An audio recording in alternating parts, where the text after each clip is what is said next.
Samajwadi party के राष्ट्रीय अध्यक्ष और उत्तर प्रदेश के पूर्व मुख्यमंत्री अखिलेश यादव ने अंबेडकर जयंती के मौके पर राज्य और केंद्र में सत्ताधारी बीजेपी पर निशाना साधा है। अखिलेश यादव ने साथ ही अपने सांसद रामजी लाल सुमन के राणा सांगा वाले विवादित बयान पर उनके खिलाफ हो रहे प्रदर्शनों और करनी सेना की धमकियों पर खुलकर अपनी बात रखी। सुनिए। अम्बेडकर जी ने वो हथियार हमें दिया है संविधान का, जिस संविधान से हमें आगे चलने का सम्मान के साथ, स्वाभिमान के साथ और एक दिशा देने का काम करता है। ये संविधान ही बाबा साहब भीमराव अम्बेडकर जी को मानने वालों के लिए संजीवनी है। ये संविधान ही हमारी ढाल है। संविधान हमारे अधिकारों को, हमारे आरक्षण को, ये बाबा साहब भीमराव अम्बेडकर जी का दिया हुआ संविधान ही हमारे आरक्षण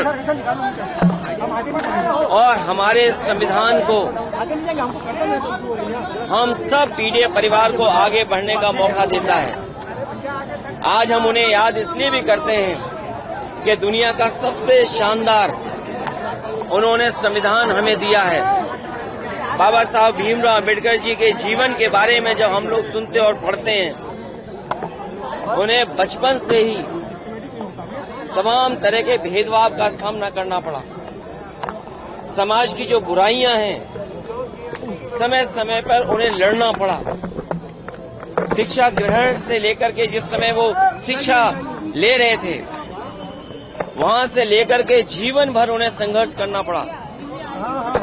पानी से लेकर के अगर वो पानी पीना चाहते थे, समाज की वो बुराइयां थी कि जानवर पानी पी सकते थे, लेकिन जो वंचित हैं, शोषित हैं, पीड़ित लोग हैं, बहुजन समाज के लोग पानी नहीं पी सकते थे। उन्हें समय समय पर समाज में इस कठिनाई और मुश्किलों का सामना करना पड़ा। जहां वो हमारे संविधान के शिल्पकार रहे, संविधान को निर्माता, वहीं वो अर्थशास्त्री भी थे। समाज की बुराइयों को समझने वाले, सामाजिक आंदोलन को आगे बढ़ाने वाले, इसे आज हम उन्हें याद करते हैं। आज सबसे जरूरी है कि संविधान से ही समाज और देश चले। इसलिए आज के दिन हम संकल्प लेते हैं सब लोग कि बाबा साहब भीमराव अम्बेडकर जी का बना हुआ संविधान, उस पर चल करके संविधान को और मजबूत बनाएंगे। अगर संविधान कमजोर होता है तो हमारा लोकतंत्र कमजोर होगा। संविधान अगर हमसे छीना जाएगा तो हमारा हक अधिकार छीना जाएगा, हमारे शिक्षा का अधिकार छिनेगा, हमारे आरक्षण का अधिकार छिनेगा। बाबा साहब ने यही तो कहा था कि शिक्षा का अधिकार वो हथियार है, शिक्षा का अधिकार, जो बड़ी बड़ी लड़ाइयों को और बड़ी बड़ी बुराइयों को दूर कर सकता है। गांव है जहां पर खतारी है, वहां पर और आज भी हम लोग देखते हैं कि बाबा साहब भीमराव अम्बेडकर जी को या उनकी प्रतिमा को समय समय पर लोग खंडित करते हैं, समय समय पर अपमानित करते हैं। वो एक मैसेज देते हैं बाबा साहब भीमराव अम्बेडकर के खिलाफ। वे वही लोग हैं जो बाबा साहब भीमराव अम्बेडकर जी का न संविधान मानते हैं, न बनाए हुए संविधान में जो कानून है उसको मानते हैं, और न केवल उनकी प्रतिमा का अपमान ये लोग कर रहे हैं, बल्कि समाज के लोगों में समय समय देखा है कि उन्हें अपमानित होना पड़ा है। अगर वो शादी के कार्यक्रम करना चाहेंगे तो घोड़ी पे नहीं बैठ सकते, पानी पीना चाहेंगे तो उनके साथ व्यवहार कैसा कैसा हुआ है, उन्हें पानी भी नहीं दे सकते हैं। अगर पानी छू लिया तो उनको अपमानित होना पड़ता है। तो इसलिए ये लंबी लड़ाई है और हमें उम्मीद है कि आज जब हम बाबा साहब भीमराव अम्बेडकर जी को याद कर रहे हैं, उनके बनाए हुए संविधान और उनके दिए हुए संविधान पे हम संकल्प लेते हैं कि कितना भी जोखिम उठाना पड़े, हम सब लोग मिलकर के पीडीएफ परिवार के लोग संविधान को बचाने का काम करेंगे। ये केवल लखनऊ बीकेटी की बात नहीं है। अभी कुछ दिन पहले सीतापुर से भी सुनने को मौका मिला था।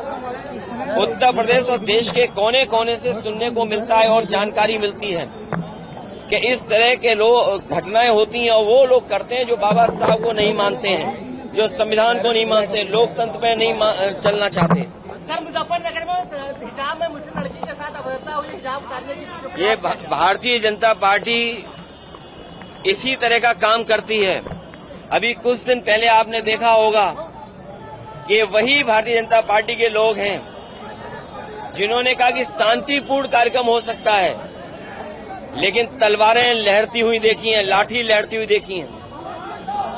न केवल वो सुनने में आया कि लोग बंदूक लेकर के भी गए थे, और जो स्टेटमेंट्स आ रहे हैं कि जान ले ली जाएगी, क्या ये वही लोग हैं जो बाबा साहब भीमराव अम्बेडकर का संविधान मानते हैं, या क्या ये वही लोग हैं जो लोकतंत्र में भरोसा करते हैं?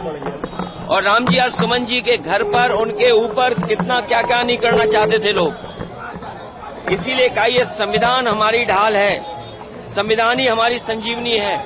और इस देश की जनता ने दिखाया पिछले लोकसभा चुनाव में कि अगर कोई संविधान बदलना चाहेगा तो उस सरकार को, उन लोगों को बदल देंगे। ये जो संविधान बदलने निकले थे, ये इसी तरह का काम कराएंगे जो अभी कुछ दिन पहले हम लोगों ने देखा है कि नंगी तलवारें चलेंगी, लाठी लेकर के निकलेंगे।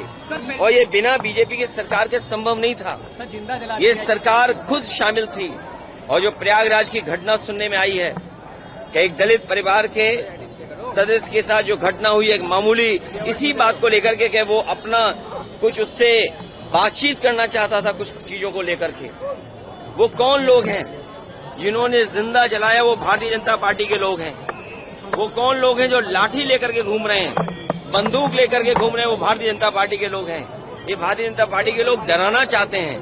कहीं अगर ये 400 लोकसभा जीत गए होते तो यकीन मानिए प्रेस के लोग भी आप सवाल नहीं पूछ सकते थे। सर, मेहुल चोकसी को गिरफ्तार किया गया है, मेहुल चोकसी बड़ी उपलब्धि बता रहे हैं। देखिए, ये सरकार की सब जानकारी में था। सरकार समय समय पर ऐसे काम करेगी जिससे तमाम बुनियादी सवालों पर चर्चा न हो। आज सबसे बड़ा सवाल है कि संविधान सुरक्षित है कि नहीं है, संविधान के तहत ये सरकार चल रही कि नहीं चल रही है। ये जानबूझ करके इसी तरह के कारनामे और काम करेगी जिससे बुनियादी सवालों से ध्यान हट जाए।